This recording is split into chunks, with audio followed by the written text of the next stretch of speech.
Is the worst over for crypto, at least for now? I'm taking a look into a few charts here because we have a major monthly candle close that is coming in the next about 7 hours. I mean, if you ask me, it has not been too bad of a September. Okay, I mean, we haven't had any crazy pumps or anything, but I do think that the worst is over as of right now. And I'll tell you guys why into the charts later.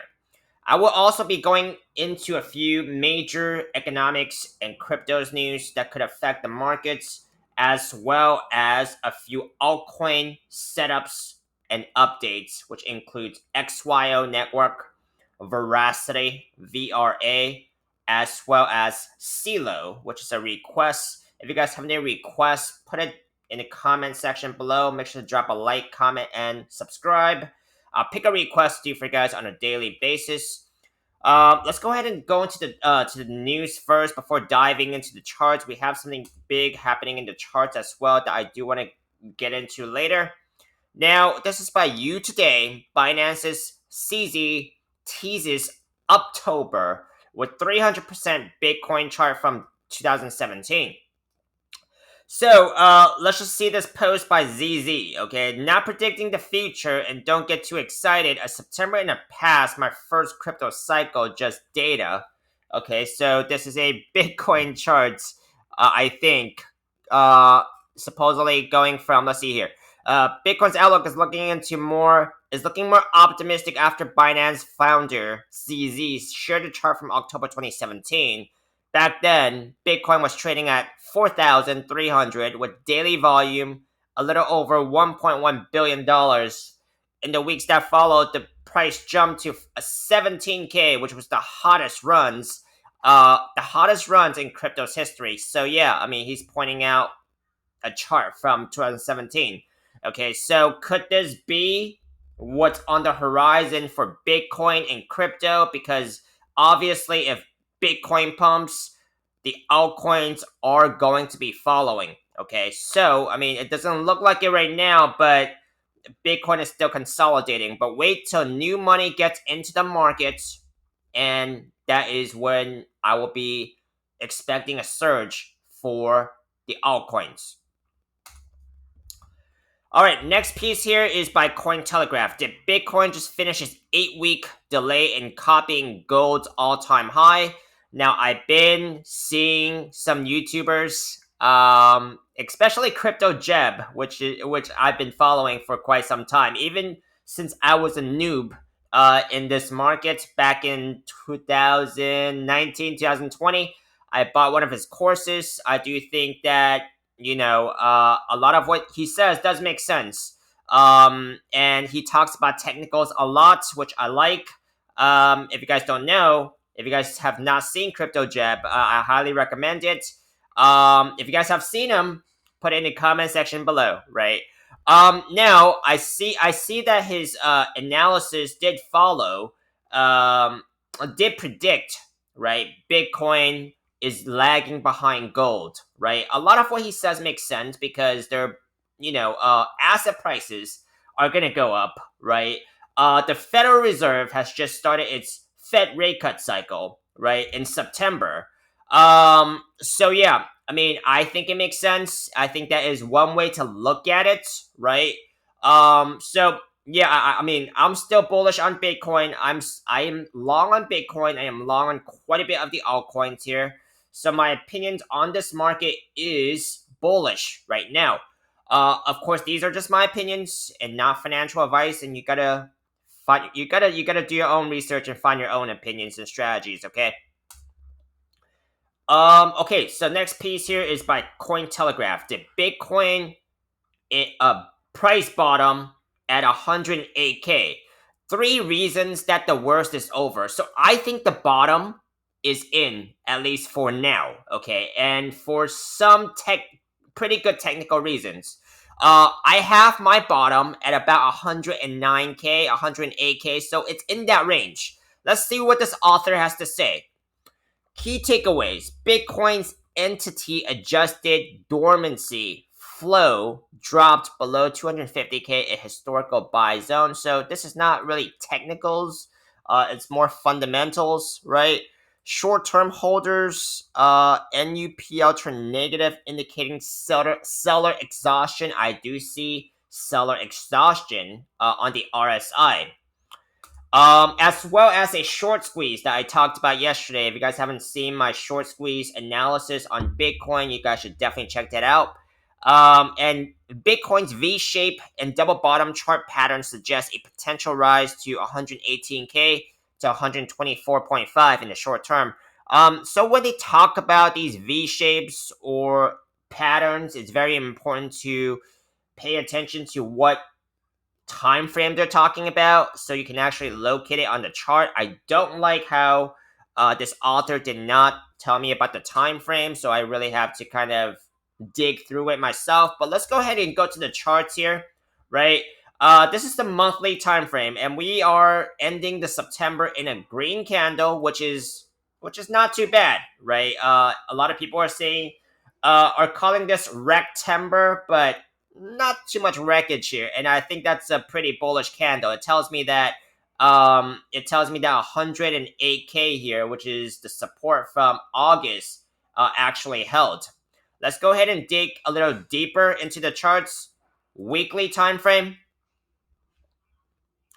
Weekly time frame here. I talked about a short squeeze that happened primarily yesterday. Okay, I talked about a rising wedge pattern, which is a bearish pattern here. Okay, and this is definitely a pattern to still be watching out for, because even though we had a short squeeze, which is basically where the bears got faked out and the bulls basically bought up that breakdown there, right? And the price action ends back into the pattern, as you guys can see from the last week's weekly candle close with the wick, right? So that increases the buying pressure from within this pattern here now. Now, what I'm really looking for is a break above this upper trend line here. Okay, this smaller possible falling wedge pattern. Okay, so let's zoom in a little bit more and see what this could say about the current Bitcoin price action. And why do I keep talking about Bitcoin? It's because Bitcoin is still the driver of this crypto markets. Okay, if it has more room to pump, so will the altcoins. But if it dumps, that's very bad for the altcoins, right? As we're seeing right now, altcoins are just taking a huge hit right now. As Bitcoin dominance is actually still climbing, rebounding, right?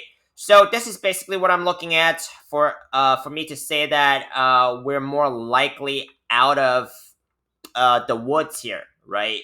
I'm looking at this possible falling wedge scenario on the daily time frame. That is still a possible scenario, right? If the bulls don't break above this upper trend line here on this daily time frame, this could still come back down, right? However, if it does come back down here on this daily time frame, right, we have a local low here at about 109K with a very strong bounce here on the RSI.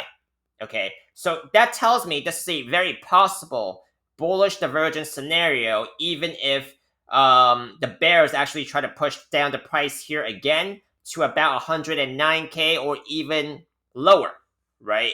So that is a possible bullish divergence scenario. However, if that low does not hold, right? Nothing in this market is 100%. I do say that that is a very possible low, but if it does not hold, right, then the next key level I'd be looking at would be the daily 200 SMA, which is coming up pretty quickly, right, at about 105K right now, the orange line. But that would, of course, validate this falling wedge scenario depending on when it hits it. So that's basically what I'm seeing for Bitcoin. Let's go ahead and go to some altcoin setups. We're going to be taking a look into XYO network first and see what's been happening with XYO. All right.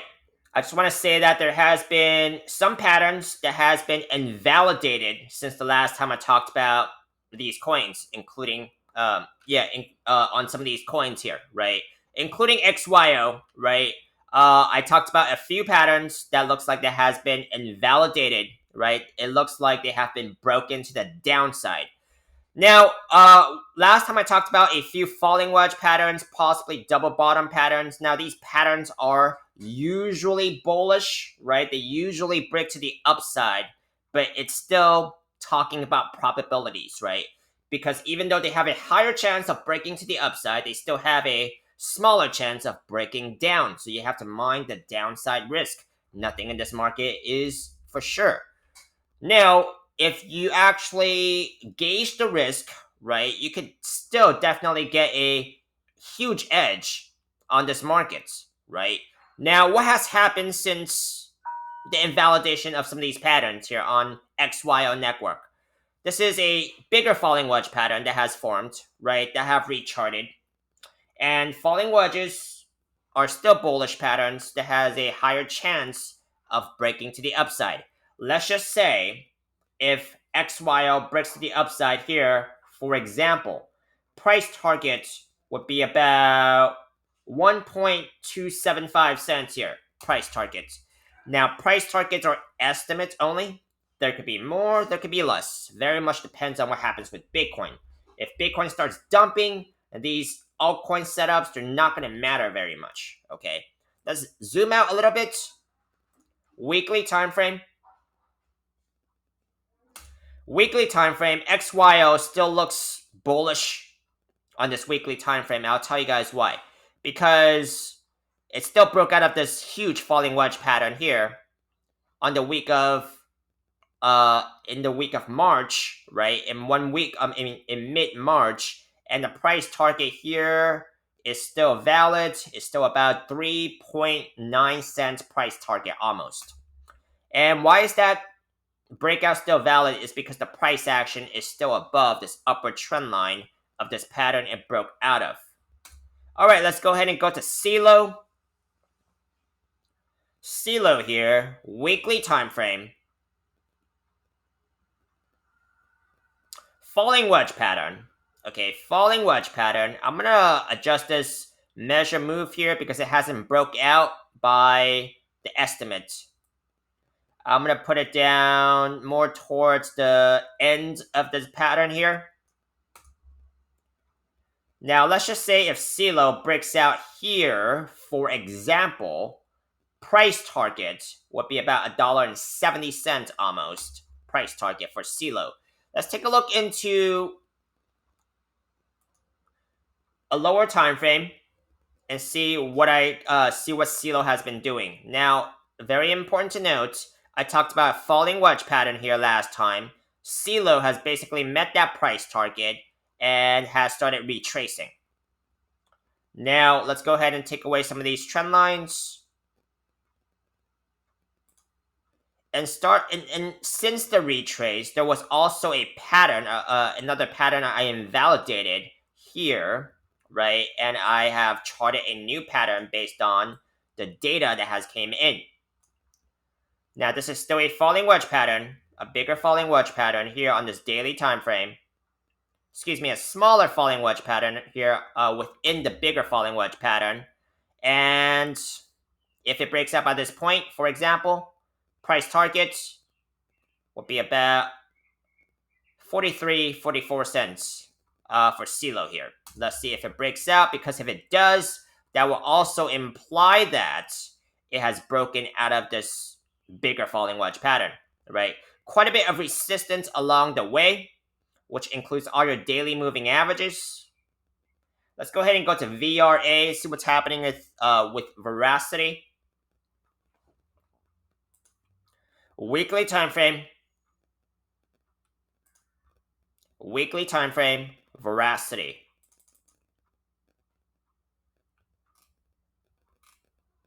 Falling wedge pattern. Very common theme here. If you guys start charting your falling wedge patterns, you guys will know what I mean. And you guys know what kind of edge you guys can get over the markets by looking for entries within falling wedge patterns rather than chasing pumps on the day of a breakout, right? Veracity here. quite a bit of bullish patterns that are trading, right? Even though it hasn't really been doing too much, yeah, I mean, this market has been boring. Okay, it's really gonna test your patience. This is nothing like what we have seen back in 2021, where we thought 1 month of consolidation or 3 months of consolidation is long. I mean, this whole year has been consolidating basically. So it's really gonna test your patience. Now, let's go ahead and take a look here. This is a falling wedge pattern with veracity. It broke out. It broke out back in August, the first week of August here. And the price target here is going to be about 1.5 cents veracity. Let's see if it gets there because price targets are estimates only. There are a few bullish setups here, a smaller bullish setups, one of which is a double bottom pattern, right? It's with a huge wick. The neckline being at about 0.00427 about, okay? I'm not going to chart that because I'm kind of lagging right now. The computer is kind of lagging. And I didn't see that last time. So let me go ahead and add that for you guys. I think that's going to be useful anyways still. Because you want to know where a possible rejection is going to be at. And I see it at this really long wick. And if you guys chart the charts here with me, you guys will see that this is the weekly time frame for veracity, where it got a huge rejection back at about 0.0042. Okay. If it actually is managed to be able to break out of that double bottom pattern with that neckline, over that neckline, then the price target here will be about 0.0075. All right, since the breakout here, it has also formed a smaller falling wedge pattern here. Still valid. Okay, it looks like the bears are actually trying to break down from this pattern, but this is still a valid falling wedge pattern for now. Let's see which. Let's see if the bulls can actually avert that breakdown. If they are, and they manage to break out of here, the price target will be about 0.0016. So this is basically what I'm looking at for veracity. Let's see if it starts hitting some of these smaller price targets and work its way up to the bigger price targets. Very important to continuously chart the new data that's coming in, because that will give you more clarity on what the price action is about to do. Would it meet its price target? Would it be pulling back? So yeah. So this is basically what I'm seeing for these coins. Let me know if you guys want to continue seeing any more of XYO, CELO, veracity, or any other coins in this market by dropping a like, comment, subscribe. I'll pick a request to do for you guys on a daily basis. I'll see you on the next one.